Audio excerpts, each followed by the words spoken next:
ভাইজান, এখান থেকে কি উবার পাওয়া যাবে? মহাকাশ থেকে কি আজকে আসছেন ভাইজান? মানে? মানে এটা আপনার শহর না, এটা গ্রাম। এখানে উবার পাওয়া যায় না, ভ্যান গাড়ি ভাড়া পাওয়া যায়। আচ্ছা, আপনি কোথায় যাবেন? চৌধুরী বাড়ি যাব। চিনেন আপনি? সূর্য বেশ অবাক হলো। লোকটা চৌধুরী বাড়ির নাম শুনতেই তাকে নিজের বাইকের পেছনে উঠতে বলেছে। সূর্য ভাবছিল, যেহেতু বাড়িটা চেনে না, তাই লোকটার সাথে যাওয়াটাই উত্তম হবে। তাই লোকটার বাইকে উঠে বসলো। লোকটা বাইক স্টার্ট দিতেই বিকট একটা শব্দ হলো। বেশ পুরোনো মডেলের বাইক, দেখে বোঝা যাচ্ছে। হেলে দুলে বাইক চালিয়ে লোকটা যেতে লাগলো। কিছু দূর যেতেই হঠাৎই লোকটা প্রশ্ন করলো, ভাইজান কি ঢাকা শহর থেকে আসছেন? না, আমি লন্ডন থেকে আসছি। মানে কোন কি ভাইজান, লন্ডন থেকে আসতেছেন? তাহলে আপনার গাটকি বচকা কোথায়? গাট্টি বোচকা মানে? মানে বিদেশ থেকে মানুষ আসলে তো কত কিছু নিয়ে আসে। আপনার হাতে দেখতেছি একটাই ব্যাগ। চৌধুরী বাড়িতে গিয়ে কি কাজ? আছে একটু ব্যক্তিগত কাজ। আপনি একটু দ্রুত যান, আমি বড্ড ক্লান্ত। লোকটা আর কথা বাড়ালো না। 20 মিনিটের পরেই পৌঁছে গেল গন্তব্যস্থলে। রাজপ্রাসাদের মতো বাড়ি দেখে অবাক হলো সূর্য। সে ভাবতে পারেনি এত বড় বাড়ি হবে। লোকটা তাকে বাইক থেকে নামিয়ে দিল। সূর্য পকেট থেকে টাকা বের করতে যাবেই তখন লোকটা বলল, আরে মিয়া, ফাজলামি করেন আমার সাথে? আপনি টাকা বের করছেন কেন? জানেন, দাদাজান যদি জানেন আপনাকে বাড়ি পৌঁছে দিয়ে টাকা নিয়েছি, তাহলে আমার ঘাড়ে আর মাথা থাকবে না। আরে কেউ জানবে না, টাকাটা রাখুন। আপনার টাকা আপনি গিলে খান, আমি চললাম। ডাক্তার আপা আমার জন্য অপেক্ষা করছেন। বলে লোকটা বাইক নিয়ে চলে গেল। সূর্য বেশ অবাক হয়ে বাড়ির ভিতরে গেল। বাড়ির সামনে বিশাল বড় পুকুর, তার পাশ দিয়েই একটা রাস্তা চলে গেছে মূল বাড়ির দিকে। রাস্তার দুই পাশে বেশ সুন্দর করে ফুলের গাছ লাগানো। উঠানের মধ্যে বিশাল একটা বসার জায়গাও করা। সূর্য কিছুটা ভয় নিয়ে বাড়ির দরজায় গিয়ে নক করলো। ঠিক তখনই একজন মধ্যবয়স্ক মহিলা দরজা খুলে দিয়ে তার দিকে অবাক হয়ে তাকিয়ে রইলেন। সূর্য তাকে সালাম দিল। তখন ভদ্রমহিলা প্রশ্ন করলেন, বাবা, কি তুমি আর কাকে চাইছো? জি, আমি প্রতাপ চৌধুরীর সাথে দেখা করতে এসেছিলাম। ও, আব্বাজানের সাথে দেখা করবেন? কিন্তু উনি তো এখন বিশ্রাম নিচ্ছেন। ভিতরে এসে বসো, আমি দেখছি। ভদ্রমহিলা সূর্যকে নিয়ে সোফায় বসালেন। সূর্যের চারপাশে তাকালো। তারা যে বেশ প্রভাবশালী মানুষ সেটা কথাবার্তায় বোঝা যাচ্ছে। বাড়ির ডেকোরেশনও তার প্রমাণ দিচ্ছে। সূর্য সোফায় বসতেই বাড়ির কাজের মেয়ে শরবত নিয়ে তার সামনে আসলো। সূর্য হাসি মুখে সেটা হাতে তুলে নিল। একটু পর 20-22 বছর বয়সী রোগা পাতলা একটা ছেলে হাত ধরে ধরে একজন বয়স্ক লোককে এনে তার সামনে বসালো। সূর্য তাকেও সালাম দিল। বৃদ্ধ লোক সালামের জবাব নিয়ে সোফায় হেলান দিয়ে বসে বললেন, শুনলাম তুমি আমার সাথে দেখা করতে এসেছো। তা কোথা থেকে এসেছো তুমি? জি, আমি লন্ডন থেকে আসছি। প্রতাপ চৌধুরী চোখ মুখ কুঁচকে গেল। এত দূর থেকে তার সাথে দেখা করতে আসছে, এর কারণ কি? তিনি গম্ভীর মুখে প্রশ্ন করলেন, তোমার পরিচয় কি আর আমার সাথে দেখা করার কারণ কি? জি, আমার আম্মা আপনার কাছে পাঠিয়েছেন। আমার নাম সূর্য, সূর্য চৌধুরী, রুদ্র চৌধুরীর ছেলে আমি। কথাটা শুনতেই প্রতাপ চৌধুরী কেসে উঠলেন। তখন সেই রোগা পাতলা ছেলেটা দ্রুত ওনার বুকে মালিশ করতে শুরু করলো আর জোরে জোরে বাড়ির লোকজনকে ডাকতে লাগলো। মুহূর্তের মধ্যেই বসার ঘরটা পুরো জমজমাট হয়ে গেল। কমপক্ষে 10-12 জন মানুষ এসে জমা হলো সেখানে। তার মধ্যে নারীর সংখ্যায় বেশি।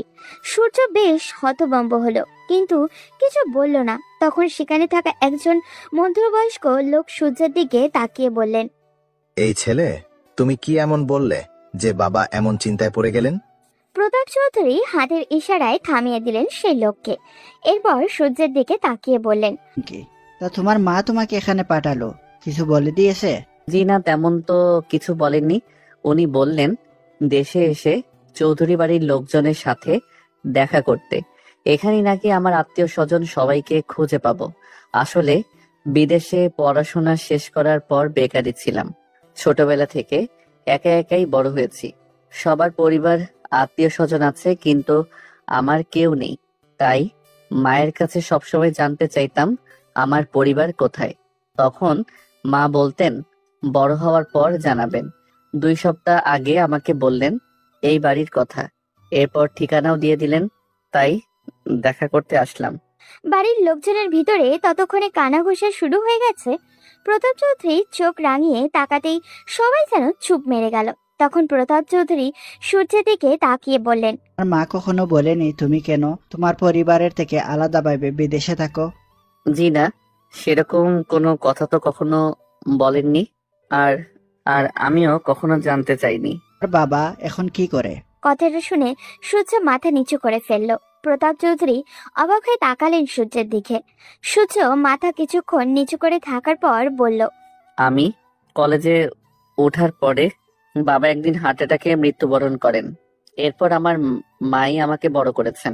কথাটা শুনে প্রতাপ চৌধুরী হয়তো আঘাত পেলেন, কিন্তু সেটা তার চেহারায় ফুটে উঠল না। তিনি নিজের গম্ভীর ভাব বজায় রেখে পরিবারের সবার দিকে তাকিয়ে বললেন, তোমরা কি ওকে চিনতে পেরেছো? ও রুদ্রের ছেলে সূর্য। তখন বাড়ির সবাই কিছুক্ষণের জন্য হাঁ হয়ে তাকিয়ে থাকলো সূর্যের দিকে। সেখানে দাঁড়িয়ে থাকা মধ্যবয়স্ক দুইজন লোক একে অপরের দিকে তাকালেন।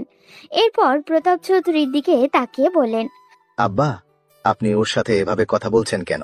ওকে এখনই বাড়ি থেকে বের করে দিন। ও কি জানে না ওর কোনো যোগ্যতা নেই এই বাড়ির ভিতরে প্রবেশ করার? হ্যাঁ বাহ, আফতাব একদম ঠিক কথা বলেছে। ওর বাবা আমাদের সম্মান মাটির সাথে মিশিয়ে দিয়ে এরপরে ও কিভাবে এই বাসায় ঢুকলো? সূর্য বেশ অবাক হয়ে দুজনের দিকে তাকালো। তার মায়ের বক্তব্য অনুযায়ী তার বাবার আরো দুই ভাই ছিলেন, একজন আফতাব চৌধুরী আর অন্যজন আকরাম চৌধুরী। আফতাব চৌধুরী সবার ছোট আর আকরাম চৌধুরী সবার বড়। মাঝখানে তার বাবা রুদ্র চৌধুরী। তাদের একজন বোনও আছে যিনি সবার ছোট। সূর্য বুঝতে পারল এরাই তার দুইটা চাচা। সে অবাক হয়ে দুজনের দিকে তাকালো। তখন প্রতাপ চৌধুরী তার ছেলেদের দিকে তাকিয়ে বললেন, সবাই জানোয়ার হয়ে গেলেও আমি হতে পারি না। আমি জমিদার সূর্যশেখর চৌধুরীর ছেলে প্রতাপ চৌধুরী। লোকে আমাকে আমার মহানুভবতার কারণে চিনে, তাই ও যখন এসেছে তখন তাকে থাকতে দেয়া হোক। বাকি কথা আমি রাতে সবাই বাসায় ফিরলে বলবো। আব্বা, আপনি ভুল করছেন। এই ছেলেকে এখানে রাখা মানে আরেকটা কাল সাপ পোষা। আপনি আপনার ছেলেকে ঠিক এরকম লাই দিয়েছিলেন, আর সে আপনার সম্মান মাটির সাথে মিশিয়ে দিয়ে গেছে। এখন তার ছেলেকে আবার সুযোগ দিয়ে যেটুকু সম্মান অবশিষ্ট আছে সেটাও নষ্ট করতে চাইছেন? চুপ করো আফতাব, তোমার সাহস কি করে হলো তুমি আমার মুখের উপর কথা বলো? ভুলে যেও না, প্রতাপ চৌধুরী কখনো নিজের কথার বাইরে কারো কথা শুনতে চায় না। রহিম, যা 2 তলার বড় রুমটা ওকে থাকার ব্যবস্থা করে দে। আর বাড়ির সবাইকে বলে দিচ্ছি, আমার কথার বাইরে ওর সাথে খারাপ ব্যবহার কেউ করতে পারবে না। তখন প্রতাপ চৌধুরী সেবায় থাকা সেই রোগা পাতলা ছেলেটা এসে সূর্যের ব্যাগটা হাতে নিয়ে নিল। সূর্য বাড়ির লোকদের দিকে তাকালো। কেউ তার দিকে এখনো অবাক হয়ে তাকিয়ে আছে, আবার কেউ মুখ কালো করে দাঁড়িয়ে আছে। প্রতাপ চৌধুরী কথায় যে সবাই খুশি হননি এটা তাদের মুখ দেখেই বোঝা যাচ্ছে। সূর্য রহিম নামে ছেলেটার পিছন পিছন যেতে লাগলো, কারণ ভ্রমণ আর ক্লান্তির কারণে তার শরীরে একদম নুয়ে এসেছে। এখন সবার আগে বিশ্রামটা খুবই প্রয়োজন। সূর্য রুমে ঢুকতেই অবাক হয়ে গেল। এ তো তার বিদেশে থাকা বিলাসবহুল রুমের থেকেও বড়। সূর্য একের পর এক অবাক হয়ে যাচ্ছে। তখন রহিম সূর্যের ব্যাগটা গুছিয়ে রাখতে রাখতে বলল, ভাইজান, কিছু লাগলে আমারে ডাক দিয়েন, আমি সঙ্গে সঙ্গে চলে আসবো। এখন দাদাজানের ঔষধ খাবার সময় হয়েছে, দাদাজানকে ঔষধ দি। সূর্য মাথা নাড়িয়ে সম্মতি জানালো। রহিম নামের ছেলেটা বেরিয়ে গেল। সূর্য ওয়াশরুমে গিয়ে ফ্রেশ হয়ে আসলো। না, সবকিছুরই ব্যবস্থা তো ভালোই, কোনো অসুবিধা হয়নি তার। যেই সে বিছানায় গা এলিয়ে দেবে ঠিক তখনই হন্তদন্ত হয়ে একজন মধ্যবয়সী মহিলা রুমের ভিতরে ঢুকলেন। এতক্ষণ ওনাকে দেখেনি সূর্য। উনি এসেই কিছু না বলে সূর্যকে জড়িয়ে ধরে কাঁদতে লাগলেন। এরপর গালে কপালে চুমু খেতে খেতে বললেন, আব্বা, আমার বাপজান, তুমি এতদিন কইছিলা? এতটা দিন পর আমাদের কথা মনে হলো তোমার? ছোটবেলায় আদো আদো গলায় তুমি আমাকে ফুপিমণি বলে ডাকতে, সেই ডাক শোনার জন্য আমি এত বছর ধরে অপেক্ষা করছি। কথাটা শুনে সূর্য তার মায়ের কথা মনে হলো। মুখে অজান্তেই মৃদু হাসি ফুটে উঠল, কারণ তার মা আগেই বলে দিয়েছিলেন এই বাড়িতে আর কেউ তাকে আপন না করে নিক বা নাই নিক, একজন আছে যে তাকে আপন করে নেবে। আর সেটা হচ্ছে প্রতাপ চৌধুরীর একমাত্র মেয়ে গুলশান চৌধুরী। ওনার স্বামী বিয়ে 3 বছরের মাথায় নাকি মারা যান। এরপর প্রতাপ চৌধুরী অনেক চেষ্টা করলেও তিনি আর বিয়ে করতে রাজি হননি। ওনার স্বামীকে ভীষণ ভালোবাসতেন তিনি। তাই কোনো সন্তানও হয়নি তার তাই প্রতাপ চৌধুরী নিজের একমাত্র মেয়েকে নিজের কাছে আগলে রেখেছেন। সূর্য এতক্ষণ তার ফুপির পাগলামি দেখছিল। এতদিন পর তার নিজের মানুষগুলোকে সে আপন করে পেয়েছে। ভীষণ আনন্দ হচ্ছিল তার। সে তার ফুপিকে জড়িয়ে ধরে বলল, এই তো ফুপি, আমি এসে গেছি। আবার তোমাকে জ্বালাবো? আমি আম্মার কাছ থেকে আপনার অনেক গল্প শুনেছি। ওরে আমার বাবাটা রে, তোমার আম্মা কি তোমার সাথে আসেনি? না, আম্মাকে অনেক রিকোয়েস্ট করেছি, কিন্তু উনি আসতে চাননি। আম্মা বলেছেন এই বাড়ি নাকি শুধু আমার, ওনার কোনো অধিকার নেই এই বাড়িতে ঢোকার। কথাটা শুনে গুলশান চৌধুরী হঠাৎই চুপ হয়ে গেলেন, কিন্তু পরেক্ষণেই আবারও মুখে হাসি ফুটিয়ে বললেন, আচ্ছা আব্বা, তুমি অনেক দূর থেকে এসেছো, বিশ্রাম করো। ফুপি তোমার জন্য খাবারের ব্যবস্থা করছে। সূর্য সম্মতি জানাতেই তিনি রুম থেকে বেরিয়ে গেলেন। ওদিকে আফতাব চৌধুরীর রুমে বসে আছেন আকরাম চৌধুরী এবং আফতাব চৌধুরীর স্ত্রী রেমানা চৌধুরী, আর আকরাম চৌধুরীর একমাত্র ছেলে সিয়াম চৌধুরী। আফতাব চৌধুরী নিজের বড় ভাইকে উদ্দেশ্য করে বললেন, ভাই, আমার এই বিষয়টা কিন্তু ভালো লাগছে না।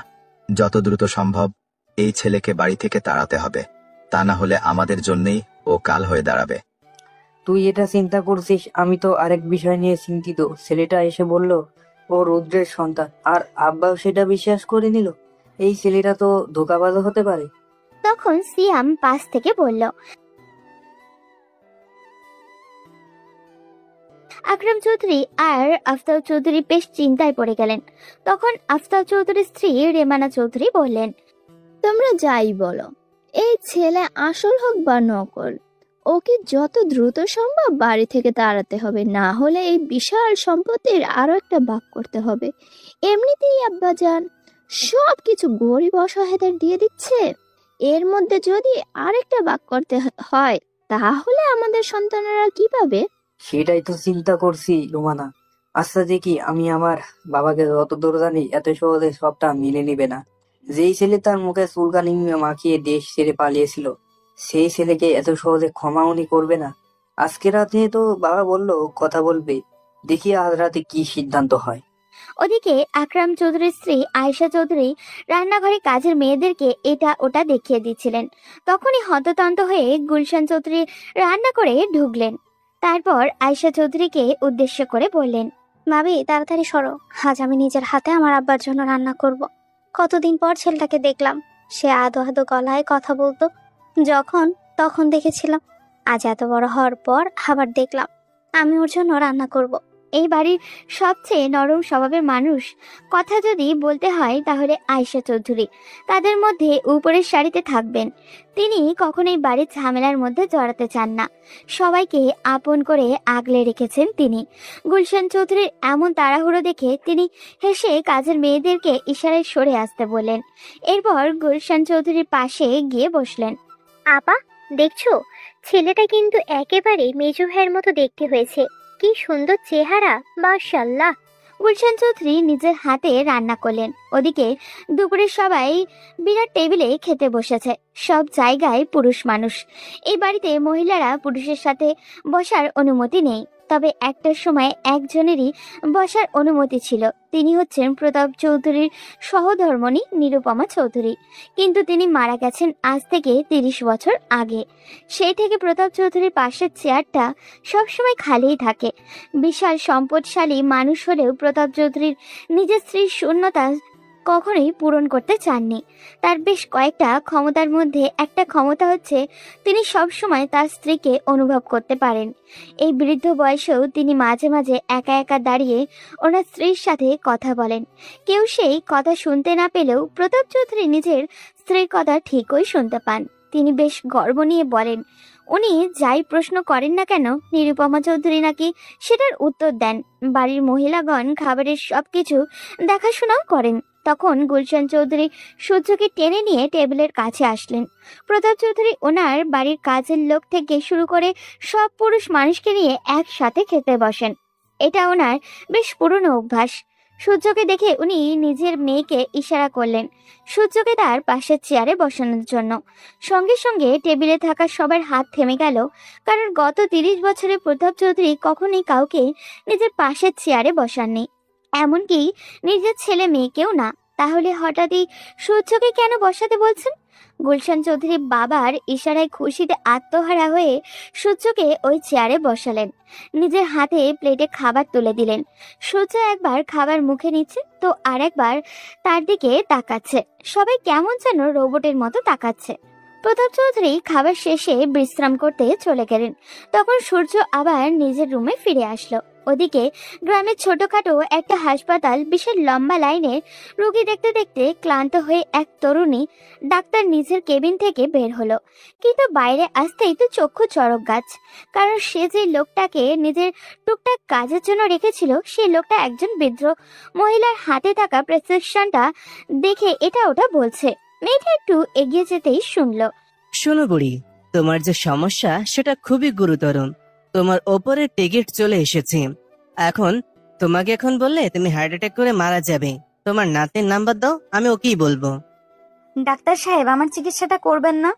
পিছন থেকে আলিশার কণ্ঠ শুনে সোহেল হতভম্ব হয়ে যায়। এরপর নিজেকে স্বাভাবিক করে হাসি মুখে বলে, আরে আপা, আমি তো মজা করছিলাম, আপনি এটাকে সিরিয়াসলি দিয়ে দিলেন। এরকম মজার কাহিনী আমি অনেকবার শুনেছি সোহেল ভাই, তুমি আর ভালো হলে না। এখন চলো তাড়াতাড়ি, দাদাজান আমার জন্য অপেক্ষা করছে। হ্যাঁ হ্যাঁ আপা, চলেন। আলিশা সোহেলের পিছন পিছন যেতে লাগলো। সোহেলের বাবা প্রতাপ চৌধুরীর বেশ বিশ্বস্ত কর্মচারী ছিলেন। ছোটবেলা থেকেই সোহেল তার বাবার সাথে চৌধুরী বাড়ির আসা যাওয়া করত। সোহেলের বাবা মারা যাওয়ার পর প্রতাপ চৌধুরী সোহেলের দেখাশোনা করেন। এখন উনি ওনার নাতনির সাথে সব সময় তাকে থাকার নির্দেশ দিয়েছেন। গ্রামের রাস্তা দিয়ে হেঁটে যাচ্ছিল সোহেল আর আলিশা। গ্রামের মানুষজন আলিশাকে দেখলেই হাসি মুখে কথা বলে, কারণ এই মেয়ে তো বিশাল বড় সরকারি চাকরি ছেড়ে তাদের গ্রামে এসেছে চিকিৎসা দেওয়ার জন্য। সোহেল হাঁটতে হাঁটতে হঠাৎই বলল, আপা, আজকে তোমাদের বাসায় একটা লোক আসছে দাদাজানের সাথে দেখা করতে লন্ডন থেকে। আমি ভাবছি দাদাজানের পাওয়ার তো এখন আর দেশের ভেতরে আটকে নেই, দেশের বাইরে উঠতেছে। মানে লন্ডন থেকে কে দাদুর সাথে দেখা করতে আসলো? একটা ছেলে বাস স্ট্যান্ডে দাঁড়িয়ে উবার যাচ্ছিল, পরে আমি তাকে তোমাদের বাসায় পৌঁছে দিলাম। দেখে মনে হচ্ছিল বিদেশি, কিন্তু জানো লোকটা ভীষণ কিপটা। কেন, তোমার পকেট গরম হয়নি তাই না? আরে না আপা, আমাকে টাকা দিতে চাচ্ছিল, আমি নেইনি। সব জায়গায় কি আর নিজের আসল চেহারা দেখালে হয়? আমি কিপটা বলতেছি কারণ লোকটা এত দূর থেকে আসলো, কিন্তু সাথে কোনো বড় লাগেজ আনলো না। একটা ছোট্ট ট্রলি নিয়েই চলে আসছে এত দূর থেকে। আলিশা বুঝলো এই আত পাগলের সাথে কথা বলতে তার সময় নষ্ট হবে, তাই দ্রুত বাড়ির দিকে যেতে লাগলো। কিছু দূর যেতেই দেখতে পেল গ্রামের কলেজ ছুটি হয়েছে, ছাত্রছাত্রীরা বেরিয়ে আসছে। তাই সে কিছুক্ষণ অপেক্ষা করলো নিহাকে নিয়ে একদম ফিরবে। এবার তাদের পরিচয়টা দিয়েই দেই। আলিশা চৌধুরী হচ্ছে আকরাম চৌধুরীর একমাত্র মেয়ে। সিয়ামের থেকে বয়সে 3 বছরের ছোট। আর নিহা হচ্ছে আফতাব চৌধুরীর একমাত্র মেয়ে। এবার ইন্টার প্রথম বর্ষে পড়াশোনা করছে। আলিশা ঢাকা মেডিকেল কলেজ থেকে পড়াশোনা শেষ করে ওখানেই সরকারি চাকরির অফার পেয়েছিল, কিন্তু সেটা না করে নিজের দাদাজানের ইচ্ছা অনুযায়ী গ্রামের মানুষের সেবার জন্য গ্রামে ফিরে আসে। এরপর তার পরিচিত 2-3 জন ডাক্তারকে নিয়ে গ্রামের পাশেই একটা ছোটখাটো হসপিটাল দাদাজান খুলে দেন। এখন সেখানে গ্রামের মানুষদের চিকিৎসা করছে। গ্রামের মানুষের কাছে সে ভীষণ জনপ্রিয়। কিছুক্ষণ দাঁড়াতেই গেটের কাছ থেকে নিহা আলিশাকে দেখে এগিয়ে আসলো। এরপর 2 বোন বাসায় ফিরল। তখন বাড়ির পুকুর ঘাটে বসে দিয়ে মাছ শিকারের ব্যর্থ চেষ্টা চালিয়ে যাচ্ছিল সূর্য। গুলশান চৌধুরী আর আয়েশা চৌধুরী সেটা দেখে একে অপরকে জড়াজড়ি করে হাসছেন। এই দৃশ্য দেখে নিহা তার আদরের ফুপির আর বড় চাচির দিকে এগিয়ে এসে বলল, তোমাদের আমি কতদিন বলেছি ননদ আর ভাবির সম্পর্ক থাকবে সাপ আর বেজির মতো, একজন আরেকজনকে দেখলেই ফোঁস করে ফুলে উঠবে। তোমরা সেটা না করে সব সময় একে অপরের গায়ের সাথে গা লাগিয়ে ঘুরো কেন? ওসব আমি কই পারলাম নিহা, আমি ওই দায়িত্ব তোমার মায়ের হাতে ছেড়ে দিয়েছি। ঠিক তখনই নিহার নজরে এলো সুদর্শন এক যুবক বর্ষা দিয়ে মাছ ধরার ব্যর্থ চেষ্টায় লিপ্ত। তাকে দেখে নিহা জিজ্ঞাসা করলো, এটা কি দাদাজান কোথা থেকে ইনপুট করলো বড় আম্মু? এই কথা বলতেই গুলশান চৌধুরী নিহার মুখ চেপে ধরলেন। আলিশা সেটা দেখে এগিয়ে আসলো। সেও নিজেও এতক্ষণ দাঁড়িয়ে ওই মানুষটাকে দেখছিল, কিন্তু চিনতে পারছিল না। তখন তাদের দুজনের সংশয় ভাঙিয়ে দিয়ে গুলশান চৌধুরী বললেন, আরে ওকে তুই চিনবি না, আলিশা চিনবে। ও হচ্ছে তোর মেঝো চাচার ছেলে সূর্য। তোর মেজো চাচা যে লন্ডনে থাকতো তার একমাত্র ছেলে। আলিশা, তুই ওকে চিনতে পারিসনি? ও সূর্য। কথাটা শুনতেই আলিশার হাত থেকে অ্যাপ্রনটা পড়ে গেল। সে আরো একবার চোখের ইশারায় ফুপিকে জিজ্ঞাসা করলো কথাটা কি সত্যি কিনা। গুলশা চৌধুরী হাসি মুখে উত্তর দিল, না, হ্যাঁ। এবার আলিশার কান্না করে দেওয়ার মতো অবস্থা। সে কল্পনাও করতে পারেনি সূর্যকে আবার তার চোখের সামনে দেখবে। তাদের এই চিন্তা ভাবনার মাঝেই নেহা হুট করেই বলে উঠল, আরে আম্মু বললো ওই চাচাকে নাকি দাদাজান বাড়ি থেকে তাড়িয়ে দিয়েছে। তাহলে ওনার ছেলেকে এই বাড়িতে ঢুকতে দিল কিভাবে এই বুড়ো? এই মেয়ে, আমার বাবাকে নিয়ে আরেকদিন যদি বাজে কথা বলিস তাহলে কিন্তু খুব খারাপ হয়ে যাবে। আসছে বাপের গুনগান গাইতে, সারাদিন যে মুখটা হাতির মতো করে রাখে তার ব্যাপারে আর কি বলবো। কোথায় দাদু হয়েছে নাতি নাতনিকে নিয়ে ঘুরবে, আড্ডা দিবে, তা না, উনি ওনার মরে যাওয়া বউয়ের সাথে রাসলীলা করতেই তো ব্যস্ত। আয়েশা চৌধুরী আর আলিশা ফুপি ভাইজির তুমুল ঝগড়া দেখে হাসতে হাসতে গড়াগড়ি খাচ্ছে। এরই মধ্যেই সূর্য বড়শিটা নিয়ে এসে উঠানে ছুঁড়ে ফেলে বলল, ফুপি, তুমি আমার সাথে এরকম মজা করতে পারলে? পুকুরে একটাও মাছ নেই আর তুমি আমাকে এখানে আধা ঘন্টা ধরে দাঁড় করিয়ে রাখলে। সূর্যের কথায় সবাই আরেক দফা হেসে নিল। তখন গুলশান চৌধুরী এগিয়ে এসে সূর্যের মাথায় হাত বুলাতে বুলাতে বললেন, মাছ আছে, কিন্তু তুই ধরতে পারিস না সেটা বল। কাল আব্বাকে বলবো লোক লাগিয়ে মাছ ধরাতে। এখন ওদের সাথে পরিচয় হয়ে নে। এই হচ্ছে তোর বড় চাচার মেয়ে আলিশা। ছোটবেলায় তুই যে কদিন এখানে ছিলি ও তোকে কোলে নিয়ে ঘুরতো, ও তোর বড় বোন। আর এই হচ্ছে নিহা, তোর ছোট চাচার মেয়ে। ওর সাথে বেশি মিশবি না, খুব শয়তান মেয়ে। এই মহিলা, ফাজলামি মারো আমার সাথে? সুন্দর একটা পোলার সামনে আমাকে অপমান করতে চাইছো? এর ফলাফল কিন্তু খুব খারাপ হবে। রাতে ঘুমের মধ্যে গিয়ে ঘাড় মটকে দিব। এই আপা, তুমিও না ওর সাথে এখন ঝগড়া করছো? চলো ঘরের ভিতরে যাই।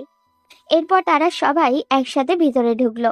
এই দৃশ্য চোখে পড়তেই এই বাড়ির ছোট বউ অর্থাৎ আফতাব চৌধুরীর স্ত্রী রুমানা চৌধুরী নিজের স্বামীকে উদ্দেশ্য করে বললেন, আদিক্ষেতা দেখো ওনাদের।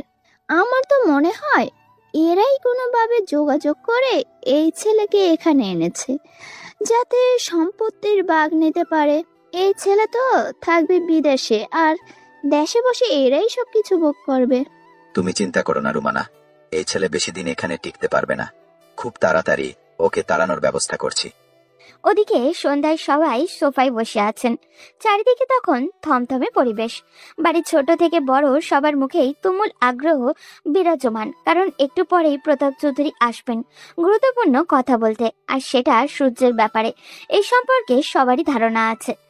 মুহূর্ত পার হতে না হতেই প্রতাপ চৌধুরী লাঠির গটগট শব্দ করে বসার ঘরে ঢুকলেন। তার পিছন পিছন রহিম আসছে, হাতে তার ফাইলের স্তূপ। এগুলো যে এই চৌধুরী পরিবারের সম্পত্তির কাগজপত্র, এই ব্যাপারে সবারই জানা। এটা দেখে প্রতাপ চৌধুরীর দুই ছেলের মাথায় আগুন ধরে গেল। তবে কি তাদের বাবা সূর্যকে সব সম্পত্তি দিয়ে দিবেন? প্রতাপ চৌধুরী নিজের গাম্ভীর্য ভাব বজায় রেখে সোফায় বসলেন। এরপর সূর্যকে বললেন, হে সূর্য, এবার বলো তোমরা কি চাও? সূর্য বেশ অবাক হলো। এরপর দাদাজানকে উদ্দেশ্য করে বলল, কি চাই মানে? মানে তুমি তো আর বিনা উদ্দেশ্যে ওই দূর দেশ থেকে এখানে আসোনি, তাই তোমার চাহিদা কি সেটা বলো। আমার কোনো চাহিদা নেই, কোনো কিছু পাওয়ারও আশা নেই। দেখো সূর্য, তুমি আমাকে চিনো না, তাই আমার সামনে মিথ্যা বলার সাহস করছো। বিশ্বাস করেন দাদাজান, আমি সত্যি বলছি। আপনাকে কেন মিথ্যা বলবো? তার মানে কি তুমি তোমার বাবার প্রাপ্য সম্পত্তি নিতে এখানে আসোনি? না দাদাজান। তুমি লন্ডনে কি করো? সূর্য এবার চমকে গেল। কি উত্তর দিবে সে? কিন্তু এখন তাকে স্বাভাবিক থাকতে হবে, তাই সে নিচু স্বরে বলল, জি, পড়াশোনা সবে শেষ করেছি। এখন ছোটখাটো একটা রেস্টুরেন্টে ওয়েটারের জব করি। চেষ্টা করছি ভালো একটা চাকরির। সূর্যের কথা শুনতেই বাড়ির লোকদের মুখে বিদ্রুপের হাসি ফুটে উঠল। তাদের কাছে এই চাকরি খুবই নগণ্য। চৌধুরী বাড়ির ছেলে কিনা রেস্টুরেন্টে ওয়েটারের জব করবে, আর করলেই বাকি। তারা তো এই ছেলেকে বাড়ির লোক বলে মনেই করে না। সূর্যের দাদা কিছুক্ষণ চুপ করে থাকলেন, এরপর বললেন, তা এখানে থাকবে নাকি আবার নিজের মায়ের কাছে ফিরে যাবে? কয়েকদিন থেকেই চলে যাব। আমার আম্মার তো আমি ছাড়া কেউ নেই। আচ্ছা, তাহলে রুমে যাও, এখন আমি বাকিদের সাথে কথা বলবো। আর তোমার যতদিন ইচ্ছা থাকো, যা ইচ্ছে করো, এসব তোমারই।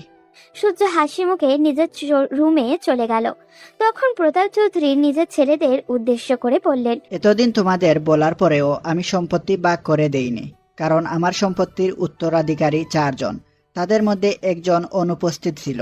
এখন যখন তার ছেলে চলে এসেছে, সে না চাইলেও জন্ম যখন দিয়েছি, তখন তার ভাগটা আমি তার ছেলের হাতে তুলে দিতে চাই। সেটা নিয়ে সূর্য হয়তো বিদেশে ভালো কিছু একটা করতে পারবে। বাবা, আপনি এসব কি বলছেন?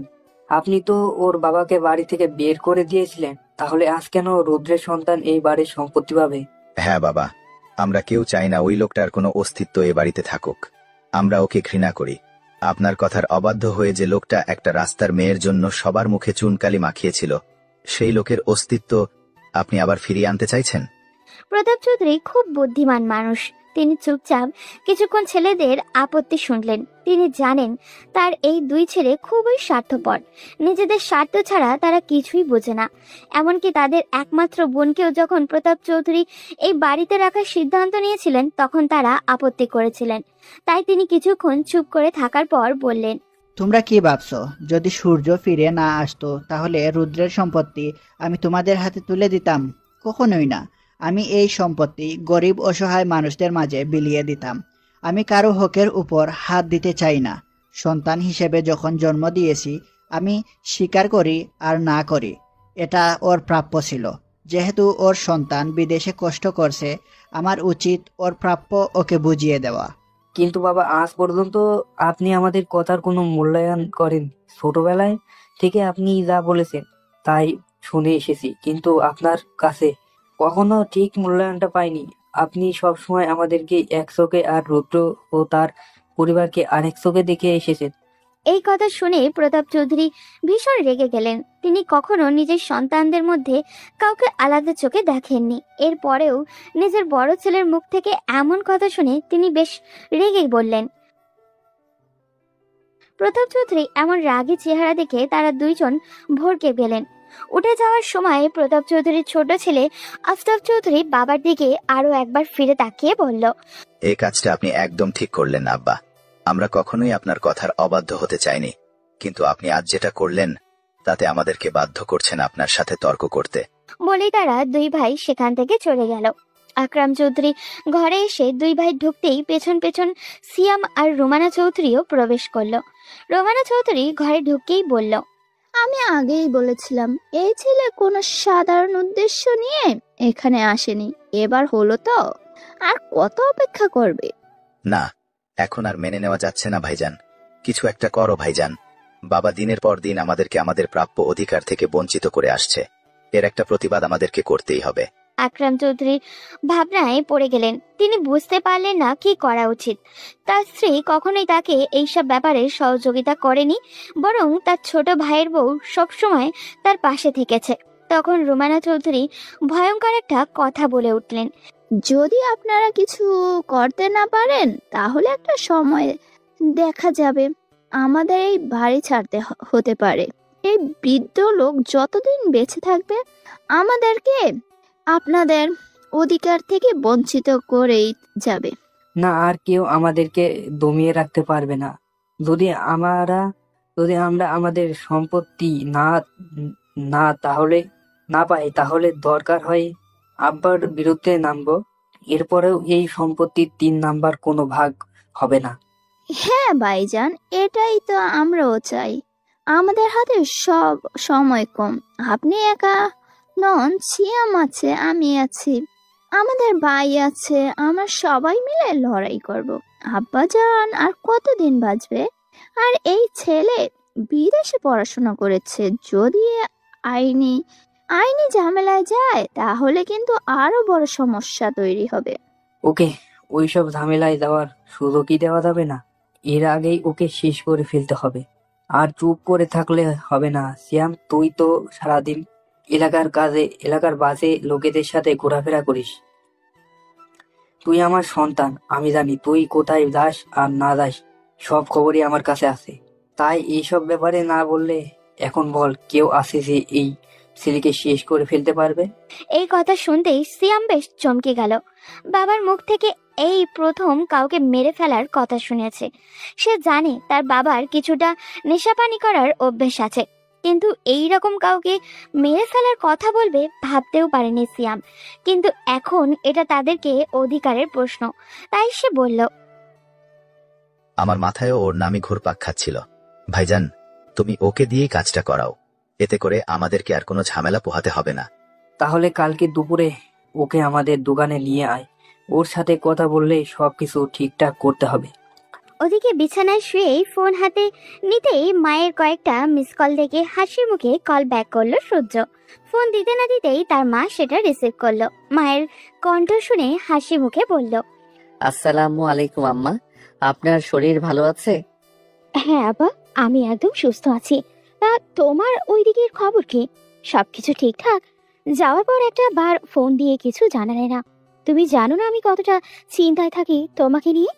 আসলে আম্মা, এখানে এত ব্যস্ত ছিলাম আপনাকে কল করার আর সময়ই পাইনি। জীবনে এই প্রথমবার মনে হচ্ছে আমি পরিপূর্ণ। সব দিকে আমার আপনজন কত আদর করে আমাকে। এই কথা শুনে নীলিমা চৌধুরী অবাক হয়ে গেলেন। তিনি হতভম্ব হয়ে প্রশ্ন করলেন, মানে কি বুঝলাম না। ওখানে যাওয়ার পর কোনো ঝামেলা হয়নি? ওরা তোমাকে কিছু বলেনি? না আম্মা, এমন তো কিছু হয়নি। ওরা সবাই আমাকে আপন করে নিয়েছে। একটু আগে দাদাজান বলল, যতদিন ইচ্ছা থাকো, এই সবকিছুই তো তোমার। সত্যি তোমার দাদু এই কথা বলেছে? হ্যাঁ আম্মা, দাদাজান খুব ভালো মনের মানুষ, আমাকে ভীষণ আদর করে। ছেলের মুখে কথাগুলো শুনে আবেগে আপ্লুত হলেন নীলিমা চৌধুরী। কঠিন হৃদয়ের মানুষটি কি আর নেই? প্রতাপ চৌধুরী কি আগের মতো আর কথায় কথায় নিজে বন্দুক বের করেন না? এইসব চিন্তায় তিনি মগ্ন হলেন। তখন সূর্য মায়ের কণ্ঠস্বর শুনতে না পেয়ে বলল, আম্মা, আপনি কি লাইনে আছেন? হ্যাঁ আব্বা, আমি তাহলে এখন রাখি। ও আচ্ছা, তোমাকে যে একটা জিনিস দিয়েছিলাম ওইটা কি আসল লোকের হাতে দিয়েছো? না আম্মা, এখনো ওনার সাথে আমার তেমন কথাই হয়নি, তবে কালই পৌঁছে দিব। আচ্ছা ঠিক আছে। আর তোমার ম্যানেজার আসছিল আজ, তুমি নাকি বলছো 1 সপ্তাহের মধ্যে ফিরে আসবে? আপনি যেভাবে এই বাড়ির লোকদের বর্ণনা দিয়েছিলেন, তাতে তো মনে হচ্ছিল 2 দিনও টিকতে পারবো না। সেই জন্য রাহাতকে বলে এসেছিলাম 1 সপ্তাহের মধ্যেই ফিরে আসব। কিন্তু এখানে এসে তো যেতেই মন চাচ্ছে না। সবাই আপনার কথা জিজ্ঞাসা করছে। এখন চিন্তা করছি কয়েকদিন পরেই ফিরবো। ছেলের এমন কথায় হাসলেন নীলিমা চৌধুরী। এই বাড়ির মানুষগুলো ভীষণই স্বার্থপর আর অহংকারী, কিন্তু আজ ছেলের মুখের কথা শুনে মনে হচ্ছে মানুষগুলো পরিবর্তনশীল। এই বাড়ির মানুষগুলো হয়তো পরিবর্তন হয়েছে, না হলে তার ছেলের পছন্দ হবে এমন মানুষ পাওয়া খুবই দুষ্কর। নিজের হাসি বজায় রেখে নীলিমা বললেন, আমার ছেলেকে কি এমন জাদু করলো ওনারা যে এখন আসতে যাচ্ছে না? তেমন কিছু না আম্মা, আপনি চিন্তা করবেন না, আমি খুব তাড়াতাড়ি ফিরে আসবো। আচ্ছা আব্বা, তোমার যেদিন ইচ্ছা সেদিন ফিরে এসো, কোনো সমস্যা নেই। আর আমি আদিলকে বলে দিব, ও তোমার ম্যানেজারের সাথে দেখা করে সব বুঝিয়ে দেবে। আর আমি যেভাবে বলেছিলাম ওভাবে ওদেরকে বলেছো তো? কেউ জিজ্ঞাসা করলে তোমার কাজের কথা বলবে না। জি আম্মা, আমার মনে আছে। আমি তাদেরকে বলেছি আমি এখানে একটা রেস্টুরেন্টে ওয়েটারে জব করি। ছেলের কথা এবার উচ্চ স্বরে হেসে উঠলেন নীলিমা চৌধুরী। তার এত উচ্চ শিক্ষিত ছেলে কিনা ওয়েটারে জব করবে? এরপর মা ছেলে কিছুক্ষণ খুনসুটি করে ফোন কেটে দিলেন। মায়ের ফোন কেটে বারান্দায় গিয়ে দাঁড়ালো সূর্য।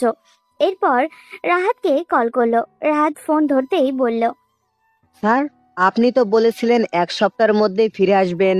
সেই জন্য আমি ওই এরিয়ান কোম্পানির সাথে মিটিংটা আগামী সপ্তাহে ঠিক করে ফেলেছি। ওরা তো চলেও আসবে আগামী সোমবার, কিন্তু ম্যাডাম বললেন আপনার নাকি ফিরতে দেরি হবে। হ্যাঁ, প্রথমে ভাবছিলাম ফিরে যাব, কিন্তু এখানে এসে মনে হচ্ছে কিছুদিন থাকতে হবে। তুমি এক কাজ করো, ওই মিটিংটা ক্যান্সেল করে দাও। স্যার, আপনি মিটিং ক্যান্সেল করবেন? হ্যাঁ, আপনি করতেই পারেন, কিন্তু আমার ভীষণ মায়া হচ্ছে ওদের জন্য। ওই কোম্পানির একজন ডিরেক্টর নিজে এসেছিলেন মিটিংটা কনফার্ম করার জন্য। প্রায় 2 মাস ধরে ওনার নিয়মিত কন্ট্রাক্ট চালিয়ে যাচ্ছেন। ওনাদেরকে না করে দেওয়া ভালো দেখায় না স্যার। তাহলে কি করব রাহাত? আমি তো এখন ফিরতে পারবো না। স্যার, আপনি বললে আমরা একটা প্রাইভেট ফ্লাইট বুক করতে পারি। আপনি এসে মিটিং অ্যাটেন্ড করে আবার ফিরে গেলেন?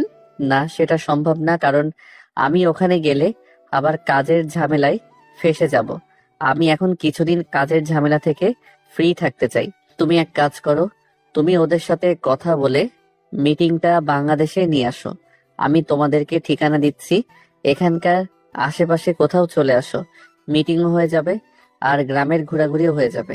তোমরা তো অনেক দিন থেকে বলছিলে একটা ট্রিপ অ্যারেঞ্জ করতে। এই কথা শুনে রাহাত অনেক খুশি হলো। সে হাসি মুখে বলে, ওকে স্যার, তাহলে আমি এখনই ওনাদের জানিয়ে দিচ্ছি। আর আগামী শনিবার আমরা পুরো টিম নিয়ে আসছি। আচ্ছা এসো, কিন্তু প্রথমে ঢাকায় নেমে ওখানে কোনো হোটেলে উঠেছেও, কারণ গ্রামের দিকে ভালো হোটেল পাবে না। কাকে গ্রামে আসার কথা বলছেন মিস্টার? গার্লফ্রেন্ড নাকি? পেছন থেকে হঠাৎই মেয়েরই কণ্ঠ শুনে ফোনটা দ্রুত পকেটে ঢুকিয়ে নিল সূর্য। এরপর পেছনে ফিরে আলিশাকে দেখেই চমকে গেল। এই সময় সে আলিশাকে এখানে এক্সপেক্টই করেনি। নিজেকে স্বাভাবিক করে হাসি মুখে বলল, না, তেমন কেউ না, আমার একটা ফ্রেন্ড, ওর সাথে কথা হচ্ছিল, তাই ওকে বলছিলাম এখানে এসে দেখে যেতে। বুঝলাম, কিন্তু হঠাৎ তোমার দেশে আসতে মন চাইলো কেন? আম্মা বলল এখানে আমার পরিবার থাকে, তাই দেখা করতে আসলাম। তোমার আম্মা শুধু পরিবার থাকে এই কথা বলেছে, আর কারোর থাকার কথা বলেনি? আই মিন তোমার খুব আপন কেউ? সূর্য অবাক হলো, কার কথা বলছে আলিশা? সূর্য কথাটা ঘুরিয়ে ফেলার জন্য বলল, আপনি কি এখানে দাঁড়িয়ে কথা বলবেন? চলুন আমরা ভিতরে গিয়ে বসি। হ্যাঁ, বুঝতেই তো হবে, তোমার সাথে আমার অনেক কথা বাকি। সূর্য ভিতরে গিয়ে সোফায় বসতে বসতে বলল, আমার সাথে আপনার কথা বাকি আছে নাকি? আমি তো আপনাকে এই প্রথম দেখলাম। সূর্যের কথা যে পছন্দ হয়নি আলিশার, সেটা তার মুখ দেখেই বোঝা যাচ্ছে। আলিশা সোফায় গিয়ে সূর্যের পাশে বসলো, এরপর বলল, তুমি কি জানো এই বাড়িতে তোমার এটা তৃতীয়বার আসা? কি বলছেন আপনি? আমি কি এই বাড়িতে আগে আরো 2বার এসেছিলাম? হ্যাঁ, এই বাড়িতে এর আগেও 2বার এসেছিলে। একবার চৌকার থেকে ফিরে গেছো, আর একবার এই বাড়ির লোকজন তোমাকে জোর করে 2 মাস আটকে রেখেছিল। সূর্য অবাক হলো আলিশার কথা শুনে। আলিশা কোন ব্যাপারে কথা বলছে সে ব্যাপারটা বিন্দুমাত্র ধারণা নেই তার। তার মা তো এই ব্যাপারে কিছুই বলেনি, কিন্তু আসার সময় তার মা তাকে একটা কথা বলে দিয়েছিল যে এই বাড়িতে আসলে সে অনেক নতুন বিষয় জানতে পারবে, যেটা তার অজানা ছিল। হয়তো সেই কথার বাস্তবায়ন এখন হচ্ছে। সূর্য বেশ আগ্রহ নিয়ে আলিশাকে বলল, আমি আপনার কথা বুঝতে পারছি না। আচ্ছা ওয়েট, আম্মা আপনার জন্য একটা জিনিস পাঠিয়েছে। আমি নিজেই আপনার ঘরে যেতাম সেটা দেওয়ার জন্য। অনেক রাত হয়ে গেছে, তাই ভাবছিলাম সকালে যাব। আলিশা বেশ অবাক হলো, তার মেজো চাচি আবার কি পাঠালো তার জন্য। সে অবাক হয়ে তাকিয়ে রইল সূর্যর দিকে। সূর্য নিজের ব্যাগটা খুলে একটা ছোট ব্যাগ এগিয়ে দিল আলিশার দিকে। আলিশা ব্যাগটা খুলতে গিয়ে দেখলো বেশ শক্তভাবে এটা আটকানো, যাতে কেউ খুলতে না পারে। ব্যাগটা খুলতেই আলিশা বলতে চোখ দিয়ে জল গড়িয়ে পড়ল, কারণ এটা তার মেজো চাচির বিয়ের গহনা, সাথে এটা ছোট্ট চিরকুট। আলিশা চিরকুট খুলতেই সেখানে লেখা দেখলো, মামুনি, তোমার তো অপেক্ষা করার কথা ছিল আমার ছেলের জন্য। আমার জানি না অপেক্ষা করেছো কিনা। যদি করে থাকো তাহলে নাও, পাঠিয়ে দিলাম তোমার জিনিস তোমার কাছে। এখন পারলে আটকে রেখো, আর না পারলে আমাকে দোষারোপ করো না। আমি তোমাকে সুযোগ দিলাম, আর আমি চাই তুমি নিজে থেকেই আমার ছেলেকে সব সত্যি কথা বলবে। এই বাড়িতে শুনশান ছাড়া, গুলশান ছাড়া অন্য কেউ আমার ছেলেকে সত্যটা জানাবে না, সেটা আমি জানি। গুলশান এখন কোথায় আছে সেটাও তো জানা নেই, তাই এই দায়িত্বটা তোমাকে দিলাম। আমি আমার সূর্যকে অতীত সম্পর্কে বিন্দুমাত্র জানতে দেইনি। যদি তোমার মনে হয় আমার ছেলেকে সত্যটা জানানোর দরকার, তাহলে তুমি নিজে থেকেই সত্যটা ওকে জানিয়ে দিও। এতে তোমাদের সবার ঘৃণার পাচ্ছি তোমার মেজো চাচি। চিরকুট পরে আলিশা মুচকি হাসলো। সূর্য হত বম্বের মতো সব দেখছিল। মেয়েটা একবার কান্না করতে তো একবার হাসছে, কিন্তু এর কারণটা কি সেটা বোধগম্য হলো না তার। এই প্রশ্ন করলো, কি এমন জিনিস আছে এটার ভিতরে যে আপনি এটা দেখে একবার কাঁদেন তো আরেকবার হাসেন? পাগল টাগল হলেন নাকি? হ্যাঁ, পাগল তো হয়েছি, কিন্তু কেন হয়েছে সেটা জানার আগে নিজের অতীত সম্পর্কে তোমার জানা দরকার। তোমার কি জানতে ইচ্ছে করে না কেন তুমি এই সুন্দর পরিবার ছেড়ে এত দূরে থাকো? সূর্য বেশ খুশি হলো। সে এটাই জানতে চাইছিল, কিন্তু কাউকে জিজ্ঞাসা করতে পারছিল না, কারণ এই বাড়িতে সে ফিরে আসার অনেকেই যে অখুশি হয়েছে সেটা বোঝার মতো ক্ষমতা তার আছে। বিশেষ করে তার দুই চাচা যে ভীষণ বিরক্ত, সেই ব্যাপারে তার স্পষ্ট ধারণা হয়ে গেছে, কিন্তু সেটার কারণ জানতো না। আজ যখন সুযোগ পেয়েছে সব জানার, তাহলে সেটা কোনোভাবেই হাতছাড়া করবে না সে। আপনি আমাকে সত্যি বলবেন? হ্যাঁ, এবার শোনো, আমি তোমার থেকে বয়সে 5 বছরের বড়। সবকিছু যে নিজের চোখে দেখেছি তা কিন্তু নয়, তবে এমন মানুষের কাছ থেকে শুনেছি যারা কখনোই মিথ্যা বলে না। আজ থেকে 27 বছর আগের ঘটনা। তখন মেঝো চাচা অর্থাৎ তোমার বাবা রুদ্র চৌধুরী ঢাকা থেকে ডাক্তারি পড়ে সবেমাত্র গ্রামে ফিরেছেন। দাদাজান এই বাড়ির প্রথম কোনো সন্তান, যাকে এই এলাকার বাইরে পড়তে পাঠিয়েছিলেন দাদা। অনেকের আপত্তি থাকলেও দাদাজানের মুখের ওপর কথা বলার সাহস কারো ছিল না। আমার আব্বা তখন পড়াশোনা ছেড়ে দাদাজানের সাথে ব্যবসায় সহযোগিতা করছিলেন। আর ছোট চাচা তো পড়াশোনাও করতেন না, আবার কাজও করতে চাইতেন না। তোমার আব্বা পড়াশোনা নিয়ে ভীষণ মনোযোগী ছিলেন, তাই দাদাজান তোমার আব্বাকে অনেক স্নেহ করতেন। ওনার ইচ্ছে ছিল মেঝো চাচা গ্রামের মানুষদের বিনা পয়সায় চিকিৎসা করবেন। গ্রামে তখন প্রায় মানুষের চিকিৎসার অভাবে মারা যাচ্ছিল। দাদাজানের ইচ্ছা অনুযায়ী মেঝো চাচাও সেই কাজে শুরু করলেন। গ্রামের মানুষ থেকে ভীষণ সম্মান করত। তখনও আমি সবে হাঁটতে শিখেছি। এই গল্পগুলো মায়ের কাছ থেকেই শোনা। একদিন গ্রামের একটা বাড়ি থেকে চাচার কাছে লোক আসে। চাচা ওই বাড়িতে গিয়ে দেখেন বাড়ির কর্তা ভীষণ অসুস্থ, কিন্তু সেই বাড়ির কর্তার একমাত্র মেয়েকে তার ভীষণ পছন্দ হয়ে যায়। তারা গোপনে নাকি মাঝে মাঝে দেখাও করতেন। এই খবর গ্রামে কানাঘুষা হতো, কিন্তু কেউ অভিযোগ করার সাহস পেত না। এর মধ্যেই হঠাৎ একদিন ওই অসুস্থ ব্যক্তির মৃত্যু হয়ে যায়। ওনার মেয়ে নিজের মাকে নিয়ে ভীষণ অসহায় হয়ে পড়ে। এদিকে মেঝো চাচাকে বাসা থেকে বিয়ের জন্য চাপ দিতে শুরু করে দাদাজান।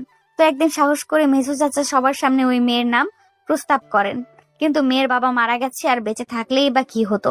ওই লোক ছিলেন সামান্য একজন কৃষক মানুষ, আর চাচা হলেন জমিদার পুত্র।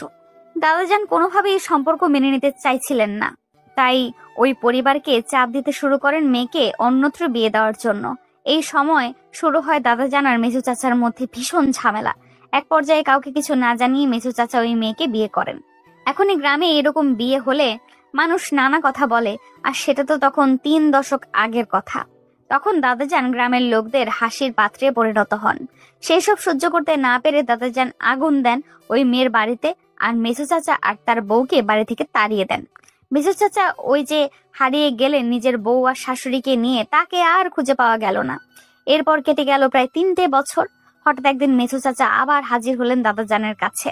অনেক কাকুতি মিনতি করলেন, কিন্তু জমিদার পুত্রের মন গলল না। তখন মেঝো চাচার কোলে ছিল ওনার একমাত্র সন্তান রাহুল, কিন্তু দাদাজান আবার তাদেরকে তাড়িয়ে দিলেন। তখন চাচাজান নিজের অধিকার ফিরে পাওয়ার জন্য মামলা করে বসলেন নিজের জন্মদাতা পিতার বিরুদ্ধে। সবাই নিষেধ করলেও তিনি আবার গ্রামে একটা ছোট্ট বাড়িতে থাকতে শুরু করলেন। এই কথাগুলো বলেই থামলো আলিশা। সূর্যের আগ্রহের পরিমাণ যেন হাজারো গুণ বেড়ে গেল। নিজের বাবার ব্যাপারে এসব জেনে কিছুটা মর্মাহত হলো, কিন্তু তাকে সত্যিটা জানতেই হবে। তাই আবারও আলিশাকে প্রশ্ন করলো, এরপরে কি হলো? দাদাজান কি আবার ওই বাড়িতে আগুন দিলেন? আর আব্বুর যদি আরেকটা ছেলে হয়ে থাকে, তাহলে আমার সেই ভাই কোথায়? সূর্যের এমন প্রশ্নে আলিশা সশব্দে হাসলো। সূর্য অবাক হলো, কিন্তু বিপরীতে কোনো কথা বলল না। আলিশা নিজের হাসি থামিয়ে বলল, আগে তো আমার পুরো কথা শোনো। দাদাজান আর তোমার আব্বার মধ্যে ঝামেলা চললো মাত্র 2 বছর। এই সময় গ্রামের মানুষের মধ্যে এই পরিবার নিয়ে আঙুল তোলার সাহস উঠে গেল। 2 বছর তোমার আব্বা গ্রামেই ছিলেন। দাদাজান বুঝলেন এভাবে নিজের ছেলেকে থামাতে পারবেন না তিনি। সেই জন্য ভয়ঙ্কর এক পরিকল্পনা করলেন। তখন আমি 6 কি 7 বছরের বয়সের হব। একদিন হঠাৎ দাদাজান মেঝো চাচার ছেলে রাহুলকে কোলে করে বাসায় নিয়ে আসলেন। বাড়ির সবাই তো বেশ চমকে গেল। তখন দাদু জানালেন তিনি নিজের রক্তকে এই বাড়িতেই রাখবেন এবং মেঝো চাচাকে নিজের সন্তানকে মেরে ফেলার ভয় দেখিয়ে এই মামলা তুলে নিতে বাধ্য করবেন।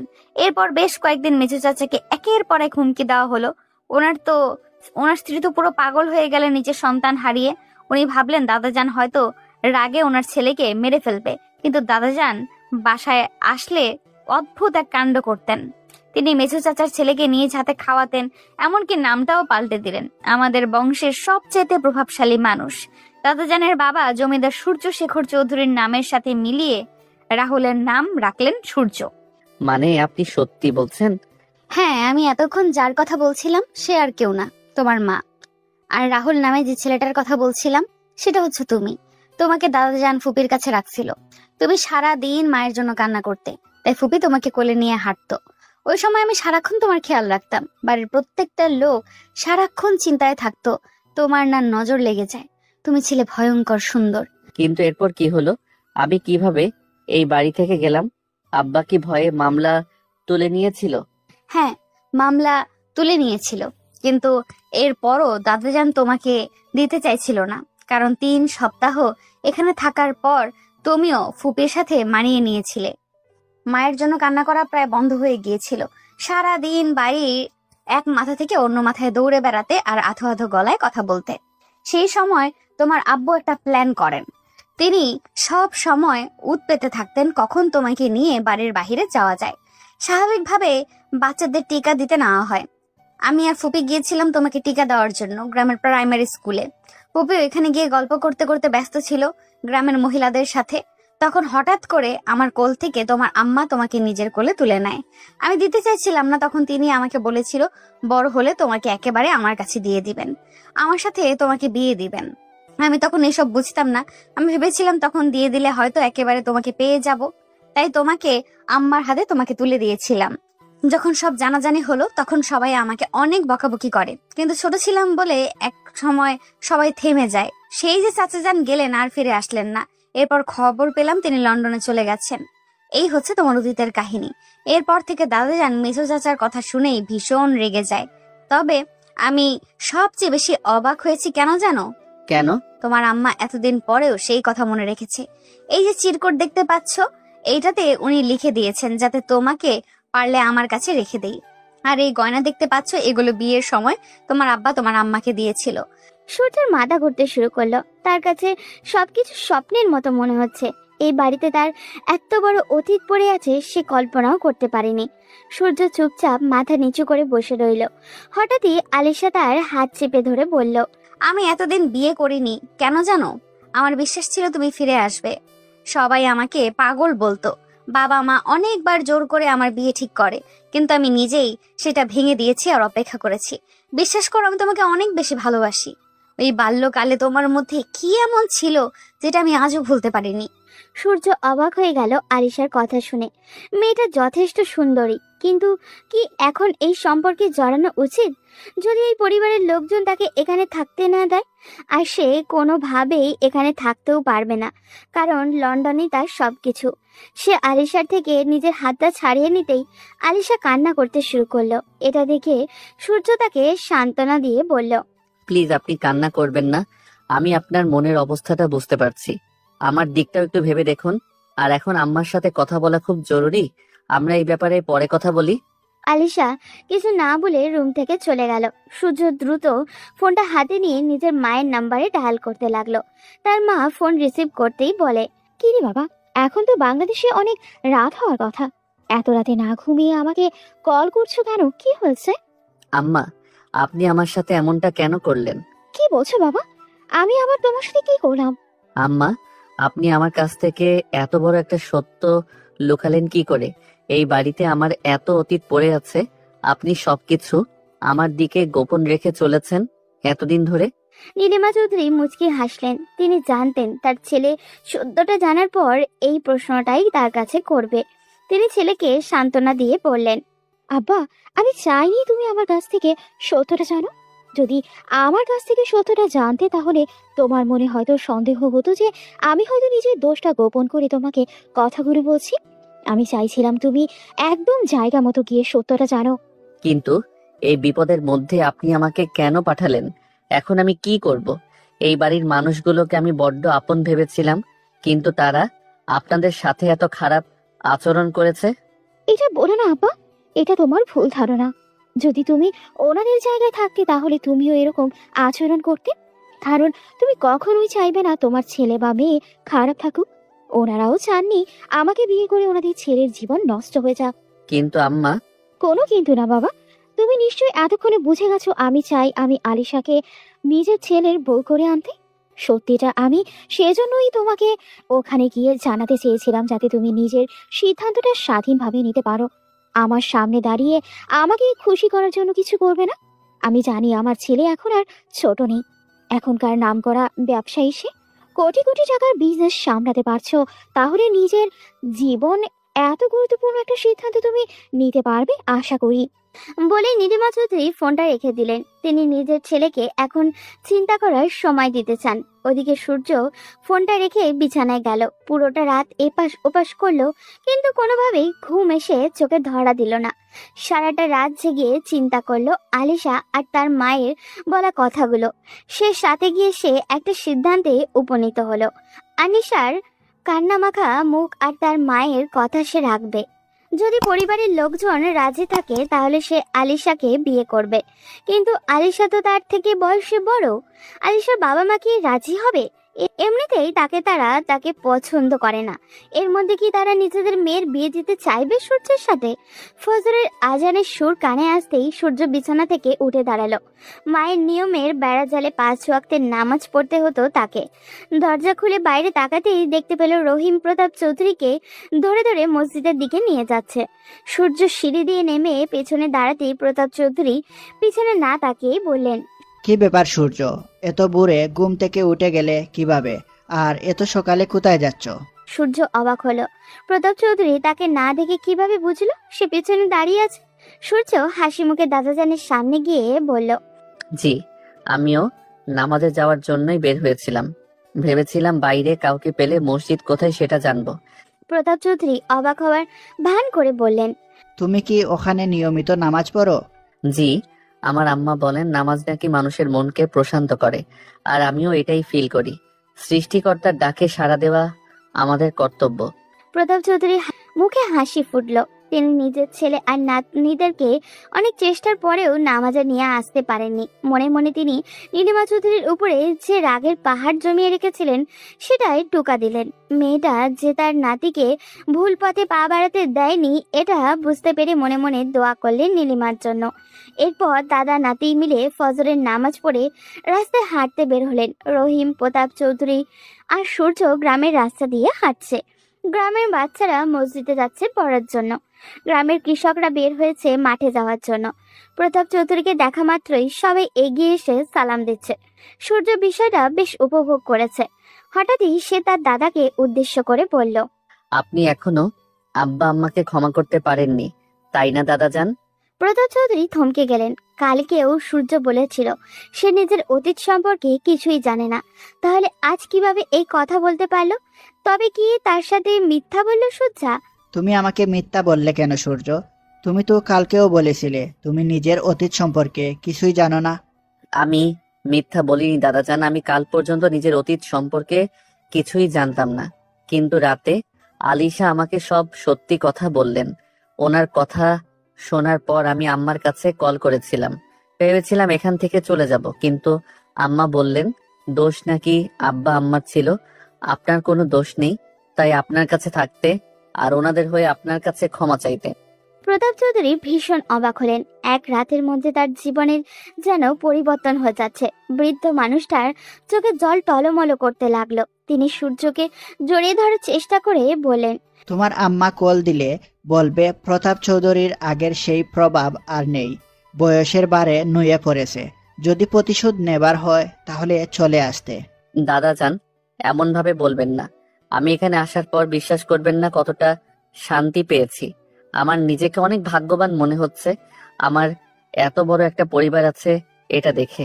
প্রতাপ চৌধুরী আর কিছু বললেন না, হাঁটতে লাগলেন।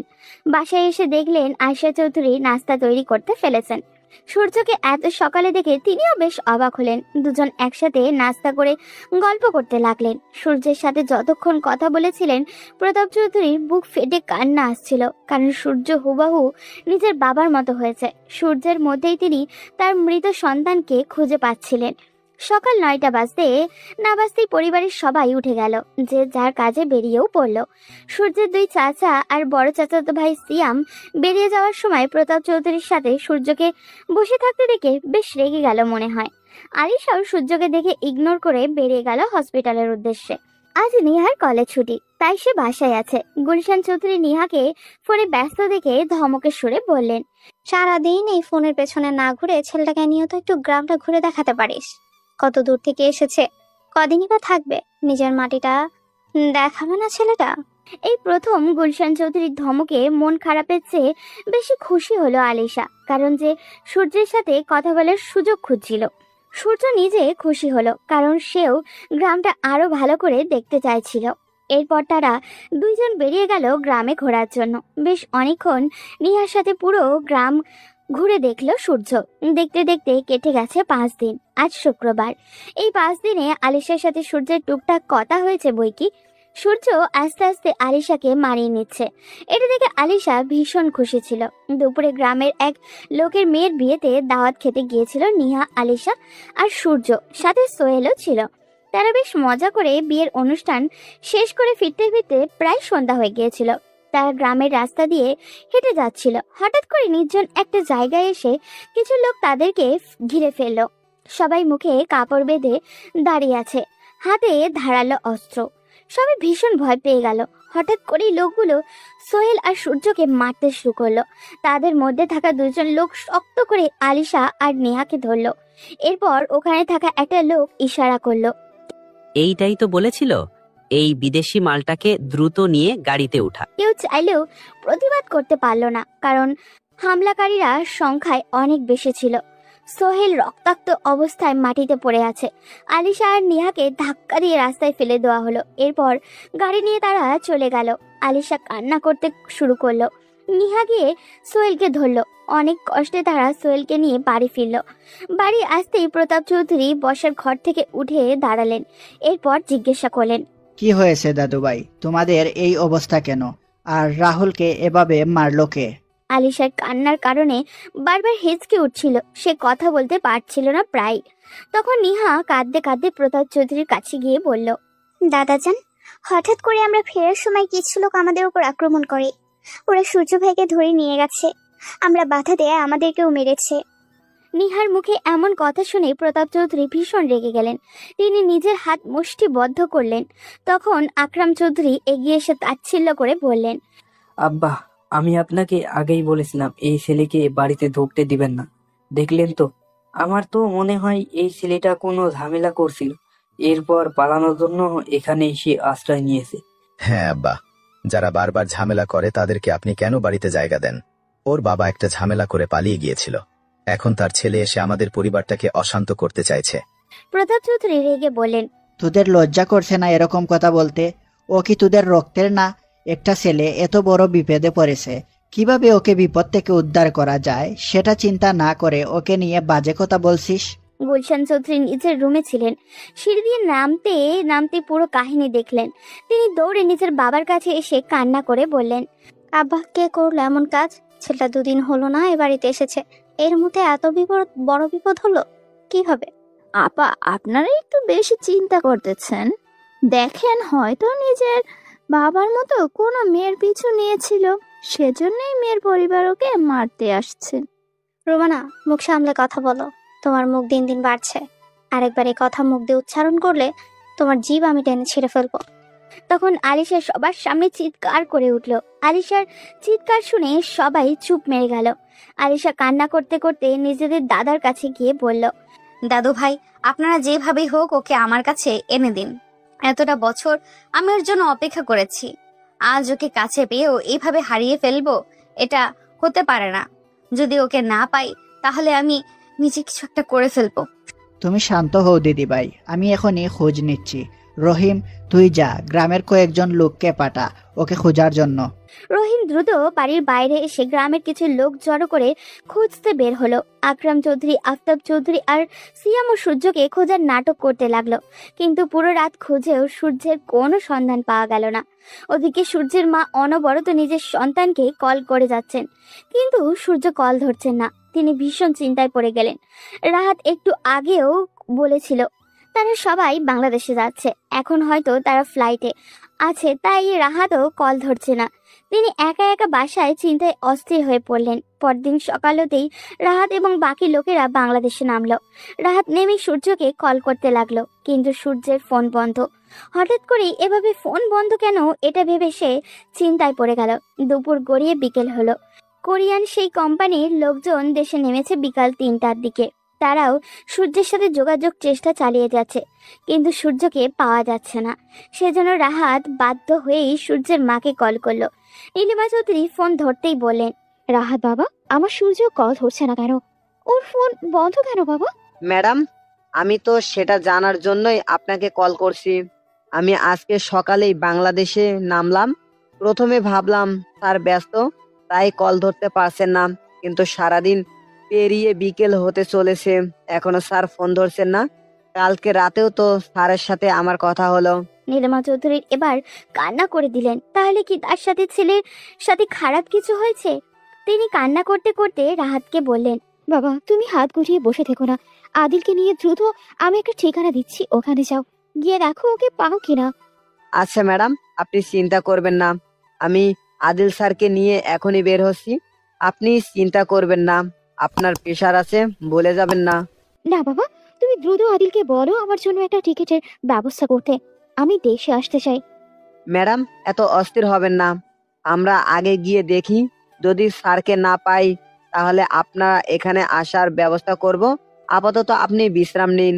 নীলিমা চৌধুরী শান্ত হতে পারলেন না। ওদিকে রাহাত আদিল আর সূর্যের কিছু গার্ডকে নিয়ে বেরিয়ে বলল নীলিমা চৌধুরীর দেওয়া ঠিকানা অনুযায়ী বাকিদেরকেও হোটেলে থাকতে বলল। এখনো সূর্যের নিখোঁজ হওয়ার ব্যাপারটা ওই কোরিয়ান কোম্পানির লোকেদের জানানো হয়নি। মাঝে একদিন আছে, এরপরেই তাদের সাথে মিটিং। ওদিকে চৌধুরী বাড়িতে সবার থমথমে অবস্থা, কেউ খাবার মুখে তুলছে না। রাত তখন 9টার কাছাকাছি। রহিম এসে জানালো বাইরে বেশ কয়েকজন লোক প্রতাপ চৌধুরীর সাথে দেখা করার জন্য আসছে। প্রতাপ চৌধুরী দ্রুত তাদেরকে ভেতরে আনার কথা বললেন, কিন্তু ভিতরে আসার পর কেউ তাদের চিনতে পারল না। তখন রাহাত এগিয়ে গিয়ে প্রতাপ চৌধুরীকে বলল, স্যার, আমাদেরকে আপনারা চিনবেন না, আমরা সূর্য স্যারের অফিসের কাজ করি। ওনাকে গতকাল থেকে আমরা অনেকভাবে কন্ট্যাক্ট করার ট্রাই করছি, কিন্তু কোনোভাবে পারছি না। এরপর ওনার আম্মু আমাদেরকে এই ঠিকানা দিলেন। উনি কোথায়? চৌধুরী বাড়ির সবাই বেশ অবাক হলে। সূর্য বলেছিল সে একটা রেস্টুরেন্টের ওয়েটার, কিন্তু এই লোকগুলো বলছে সূর্য তাদের বস। এটা কিভাবে সম্ভব? তখন প্রতাপ চৌধুরী মাথা নিচু করে বললেন, ওকে 2 দিন ধরে খুঁজে পাওয়া যাচ্ছে না। 2 দিন আগে কিছু লোক ওর উপর আক্রমণ করে তুলে নিয়ে যায়, এরপর থেকে আর কোনো খোঁজ পাওয়া যাচ্ছে না। এই কথা শুনে রাহাত আর আদিলের মাথার আকাশ ভেঙে পড়ল। আদিল দ্রুত এগিয়ে এসে বলল, আপনারা কি বলছেন এসব? মাথা ঠিক আছে? যদি ওর কিছু হয়ে যায় তাহলে আপনাদের কাউকে আমি ছাড়বো না। 2 দিন হয়ে গেছে ওকে আপনারা খুঁজে পাচ্ছেন না। আপনারা কি পুলিশের সাথে যোগাযোগ করেছেন? গ্রামে পুলিশের দরকার পড়ে না, হয়তো আমাদের পরিবারের সাথে শত্রুতার কারণে কেউ ওকে আটকে রেখেছে। আমরা খোঁজ লাগিয়েছি, খুব দ্রুত খুঁজে পাবো। ও মাই গড, আপনারা কি করছেন? আপনারা জানেন উনি কে? উনি সাধারণ কোনো মানুষ না যে ওনার শত্রু থাকবে না। উনি লন্ডনের আইএসপি ইন্ডাস্ট্রির একমাত্র মালিক। কত হাজার হাজার শত্রু ওনার চারিদিকে ছড়িয়ে আছে, আপনারা জানেন? উনি হারিয়ে গেছেন, আপনারা পুলিশকে জানাবেন না? কি বলছেন? আপনি আমার নাতি, এত বড় কোম্পানির মালিক? আদিলের ভীষণ রাগ হলো। সে ছোটবেলা থেকেই সূর্যের সাথে বড় হয়েছে। 2 বন্ধু মিলে এই কোম্পানি এত দূর নিয়ে এসেছে। আদিলের মা নেই, সূর্যের মাকেই সে নিজের মা ভাবে। সূর্যকে তার বন্ধু থেকে বেশি ভাই মনে হয়। সেই ভাইকে সে হারিয়ে ফেলেছে। এর মধ্যে এই পরিবারের লোকজন আজে বাজে কথাও বলছে। আদিল তখন রেগে বলল, আপনাদের কি মনে হয় আমরা এখানে ঘুরতে এসেছি? দ্রুত চলুন, পুলিশের সাথে যোগাযোগ করতে হবে। রাহাত, দ্রুত তুমি এই এলাকার পুলিশ কমিশনারের সাথে যোগাযোগ করে সূর্যের ফোনের লোকেশন ট্র্যাক করার চেষ্টা করো। কিন্তু স্যার, সেটা কিভাবে সম্ভব? সূর্য স্যারের ফোন তো বন্ধ। রাহাত, তুমিও কি এনাদের মতো পাগল হলে? সূর্যের ফোনের লাস্ট লোকেশন কোথায় সেটা বের করো। ওই অপরাধী তো আর ওকে তোলার সময় ফোন বন্ধ করে দেয়নি। দ্রুত কাজ করো। সূর্যের জন্য এত মানুষের ব্যস্ততা দেখে চৌধুরী পরিবারের সবাই হতভম্ব হলো। রাহাত পুলিশ কমিশনারের সাথে যোগাযোগ করলো। সময় গড়িয়ে চলেছে। রাত তখন 2টা। চৌধুরী পরিবারের সবাই একসাথে পুলিশের গাড়িতে করে যাচ্ছে, কারণ একটু আগে ইনফরমেশন পাওয়া গেছে গ্রামের একদম শেষ সীমান্তে সূর্যের ফোনের লোকেশন ট্র্যাক করা হয়েছে। পুলিশ লোকেশন ধরে ওই জায়গায় পৌঁছালো। গ্রামের নদীর কাছাকাছি একটি ছোট্ট ঘর, ওই ঘরটায় সূর্যের ফোনের লাস্ট বার অন হয়েছিল। সেজন্য পুলিশ ওই ঘর চারপাশ থেকে ঘেরাও করলো। ভিতরে মৃদু আলোও জ্বলছে, দেখে বোঝা গেল হয়তো কেউ আছে এখানে। তাই পুলিশ কমিশনার দরজার কাছে গিয়ে বললেন, এই ঘরের ভিতরে কে আছিস? তাড়াতাড়ি বেরিয়ে আয়। তোদেরকে চারিদিক থেকে ঘিরে ফেলা হয়েছে। যদি নিজেদের জীবন বাঁচাতে চাস, বাইরে বেরিয়ে আয়। কিন্তু ভেতর থেকে কোনো সাড়া পাওয়া গেল না। পুলিশ তখন ভেতরে ঢুকলো। হঠাৎ করেই কয়েকজন কনস্টেবলের উপরে হামলা চালালো ভিতরে থাকা লোকগুলো। মুহূর্তের মধ্যেই বিশাল পুলিশ বাহিনী ওদের সবাইকে ধরতে সক্ষম হলো। কিন্তু সূর্যের অবস্থা খুবই ভয়ানক। 2 দিন ধরে তাকে বেঁধে বেধড়ক পেটানো হয়েছে। শরীরের বিভিন্ন জায়গায় কাটা। সূর্যের জ্ঞান নেই, তাই সবাই মিলে দ্রুত সূর্যকে নিয়ে হসপিটালে আসলো। আলিশা নিজে সূর্যের সব চিকিৎসার দায়িত্ব নিল। ওদিকে পুলিশ অপরাধীদেরকে জিজ্ঞাসাবাদ শুরু করেছে। পুরো রাত এই আতঙ্কের মধ্যে কাটালো সবাই। পরদিন সকাল হতেই সূর্যের জ্ঞান ফিরল। চোখ মেলে তাকাতেই আলিশাকে নিজের পাশে বসে থাকতে দেখলো। সূর্য একটু নড়েছে দেখে আলিশা সূর্যের কাছে গিয়ে বলল, সূর্য, তুমি আমার কথা শুনতে পাচ্ছ? জি, আমাকে এখানে কে নিয়ে আসলো? আমরা সবাই তোমাকে এখানে নিয়ে এসেছি। গতকালই তোমাকে উদ্ধার করা হয়েছে। এখন বেশি কথা বলো না, চুপচাপ শুয়ে থাকো। বলেই আলিশা বাইরে গিয়ে কথাটা জানালো। কেউ আর সহ্য করতে পারল না। প্রতাপ চৌধুরীর সাথে সবাই একত্রে ভেতরে ঢুকে গেল। আলিশা বাধা দিয়েও তাদেরকে আটকাতে পারল না। সূর্য, রাহাত আর আদিলকে সামনে দিকে বেশ অবাক হয়েই বলল, রাহাত, আদিল, তোমরা এখানে কিভাবে আসলে? স্যার, আমরা আপনার ফোনে অনেকবার ট্রাই করার পরও যখন আপনাকে কানেক্টেড করতে পারছিলাম না, তখন ম্যাডামের কাছে কল করলাম। উনি আমাদের এই লোকেশনটা দিয়েছে। আম্মাকে সবকিছু বলে দিয়েছো তোমরা? না স্যার, এখনো কিছু বলেনি। উনি ভীষণ চিন্তায় ছিলেন, তাই রাতে কল করে বলেছিলেন আপনি একটা কাজে গিয়েছিলেন। এখন ঠিক আছেন। উনি আপনার সাথে কথা বলার জন্য অস্থির হয়ে আছেন। আমাদের কথা বিশ্বাস করতে চাইছেন না। খুব ভালো কাজ করেছো। আম্মাকে ভুলেও এই কথা বলবে না। পরিবারের সবাই ততক্ষণে উপস্থিত হয়ে গেছে। সূর্য তার চাচাদের দিকে তাকালো। তারা এই ঠান্ডা রুমের ভিতরেও অনবরত ঘামতে শুরু করেছে। প্রতাপ চৌধুরী তখন সূর্যের কাছে গিয়ে মাথায় হাত বুলাতে বুলাতে বললেন, দাদুভাই, তুমি আমাকে ক্ষমা করে দিও। আমি তোমাকে রক্ষা করতে পারলাম না। দাদাজান, আপনি এসব কি বলছেন? আপনারা না থাকলে আমি কি বেঁচে ফিরতে পারতাম? এইসব নিয়ে আপনারা চিন্তা করবেন, আমি ঠিক আছি এখন। কিন্তু দাদুভাই, তুমি এত বড় একটা কোম্পানির মালিক হওয়ার পরেও কেন আমাদেরকে মিথ্যা কথা বললে? সূর্য মুচকি হাসলো। এরপর সবার দিকে তাকিয়ে বলল, আম্মা আসার সময় এই বুদ্ধি শিখিয়ে দিয়েছিলেন। উনি বলেছিলেন যদি আপনারা স্বাভাবিকভাবে আমাকে মেনে নেন তাহলে পরে নিজের পরিচয় বলতে। কারণ ওনার ধারণা ছিল আমি যদি প্রথমেই নিজের পরিচয় বলে দিতাম তাহলে হয়তো আপনারা মন থেকে আমাকে আপন করে নিতেন না। আমার অবস্থান দেখে আমাকে কাছে টেনে নিতেন। কিন্তু আম্মা চাইছিলেন আপনারা যেন আমাকে মন থেকে আপন করে নেন, আর আমি এটাতে সফল হয়েছি। প্রতাপ চৌধুরী নিজের পুত্রবধূর এমন বুদ্ধিমত্তা দেখে মুগ্ধ হলেন। তিনি সূর্যের মাথায় হাত বুলাতে বুলাতে বললেন, দাদুভাই, আমার একটা কথা রাখবে? এমন করে বলছেন কেন দাদাজান? আমাকে কি করতে হবে আপনি অর্ডার করুন। তুমি তোমার আম্মুকে কল করে এখানে আসার কথা বলো, না হলে আমাকে ফোন ধরিয়ে দাও। আমি তোমার আম্মুকে এখানে আসার কথা বলি। আমার আজ নিজের প্রতি ভীষণ ঘৃণা হচ্ছে। সূর্য ভীষণ খুশি হলো। অবশেষে হয়তো দাদু তার মাকে ক্ষমা করে দিয়েছেন। সূর্য দ্রুত তার মাকে কল করে সব বলল। নীলিমা চৌধুরী এই কথা শুনে হাও মা করে কাঁদতে লাগলেন। আদিল দ্রুত নীলিমা চৌধুরীর দেশে আসার ব্যবস্থা করলো। বিকেলের মধ্যেই সূর্যকে বাসায় নিয়ে যাওয়া হলো, কারণ আলিশা বাসায় থাকবে, সে সূর্যর যত্ন নিতে পারবে। বিকেলে যখনই সবাই একসাথে বসেছিল তখন পুলিশ আসলো প্রতাপ চৌধুরীর সাথে দেখা করতে। সূর্য সোফার উপরে হেলান দিয়ে বসেছিল। পুলিশ অফিসারকে দেখে তার বুঝতে বাকি রইল না এনারা কেন এখানে এসেছেন।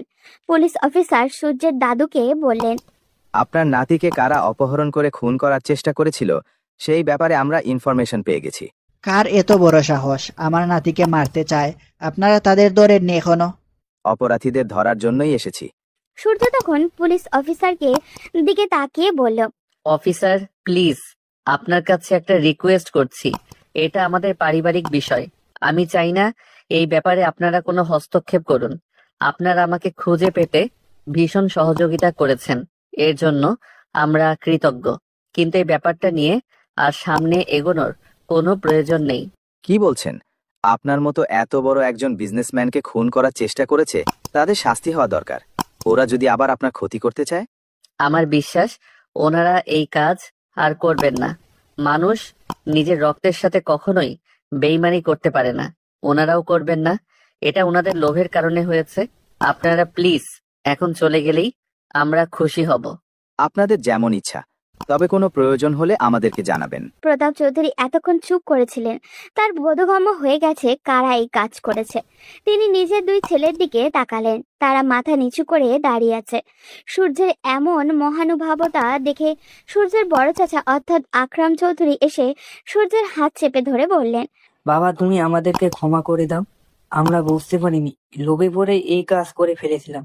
দয়া করে আমাদেরকে ক্ষমা করে দাও। হে বাবা, আমরা ভেবেছিলাম হয়তো তুমি সম্পত্তির ভাগ নেওয়ার জন্য এখানে এসেছ, তাই এমন জঘন্য কাজ করেছি। আমাদের ক্ষমা করো। প্রতাপ চৌধুরী তখন তার দুই ছেলের দিকে তাকিয়ে বললেন, তোদের লজ্জা করছে না? নিজের আপনজনকে খুন করার মতো জঘন্য চিন্তা তোদের মাথায় আসলো কি করে? তোদের দুইজনকে আজকের পর থেকে আমার বাড়িতে আর দেখতে চাই না আমি। সূর্য তখন তার দাদুর হাত ধরে বলল, দাদু, শেষ বয়সে আর নিজের ছেলেদেরকে হারাবেন না। ওনারা ভুল করেছেন, কিন্তু দেখেন ওনারা নিজেদের ভুল বুঝতে পেরেছেন। আমি চাই না এই পরিবারটা আবার ভেঙে যাক। দয়া করে ওনাদেরকে ক্ষমা করে দেন। প্রতাপ চৌধুরী নিজের নাতির মাথায় হাত বুলিয়ে দিয়ে বললেন, তোদের লজ্জা হওয়া দরকার। এই বাচ্চা ছেলেটা বুঝতে পারছে পরিবার কতটা গুরুত্বপূর্ণ, কিন্তু তোরা বুড়ো হয়েছিস, এখনো বুঝিসনি। আলিশা ততক্ষণে পাশে দাঁড়িয়েছিল। নিজের বাবার এই রকম কাজে সে ভীষণই লজ্জিত। প্রতাপ চৌধুরী তাকে দাঁড়িয়ে থাকতে দেখে ইশারায় সূর্যের পাশে বসতে বললেন। আলিশা বসতেই তিনি সূর্যের হাত আলিশার হাতের উপরে দিয়ে বলল, নেও দিদিভাই, আজ তোমার সম্পদ তোমায় ফিরিয়ে দিলাম। পারবে তো আমার দাদুভাইকে আগলে রাখতে? আলিশা বেশ লজ্জা পেল। বাড়ির সবার মুখে হাসি। রাহাত আর আদিলও সূর্যকে এত খুশি দেখে নিজেরাও বেশ খুশি হলো। রাহাত নিজের ফোনটা হাতে নিয়ে বলল, আপনার মাইন্ড না করলে সবার একসাথে একটা পিকচার হয়ে যাক। সবাই হাসি মুখে একসাথে দাঁড়ালো। রাহাত সবার ছবি তুলল। আদিল তখন বেশ জোরেই বলল, বাজনা শুরু কর, ম্যাডাম আসছে। বন্ধুর বউকে নিয়ে একেবারে ফিরবো। হ্যাঁ স্যার, আসলাম মিটিং এর জন্য, কিন্তু এসে কফিলের বিয়ে খেয়ে যাচ্ছি। বিয়েতে কিন্তু সান্ডার বিরিয়ানি মাস্ট লাগছে। রাহাতের কথায় সবাই একত্রিতে হেসে উঠল। আমাদের জীবনে পরিবার এমনই, এখানে হাসি কান্না আবেগ সব মিলিয়ে মিশে একাকার হয়ে যায়। শত ঝগড়া মারামারির পরেও দিন শেষে যেখানে মানসিক শান্তি পাওয়া যায়, সেটাই তো আমাদের পরিবার। ভালো থাকুক আমাদের সবার পরিবারের প্রতিটি সদস্য। আজ এই পর্যন্তই, দেখা হবে পরবর্তী কোনো গল্পতে। সেই পর্যন্ত সবাই ভালো থাকবেন এবং সুস্থ থাকবেন।